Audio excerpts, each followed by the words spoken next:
Hello everyone, আমার ব্লগে তোমাদের সবাইকে স্বাগতম। কেমন আছো সবাই? আমি তো অনেক ভালো আছি।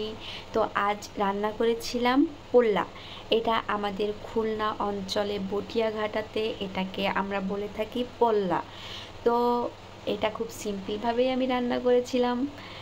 চিংড়ি মাছ হলে বিষয়টা একদম জমে যেত, কিন্তু আনফর্চুনেটলি আমার বাসায় চিংড়ি মাছ শেষ হয়ে গেছিলো। তো আমি নিরামিষ বলতে পারো আর কি, নিরামিষভাবেই রান্না করেছিলাম। তো এক সিম্পল একটা রান্না, কিন্তু জাস্ট মনে হলো যে একটা ভিডিও করি।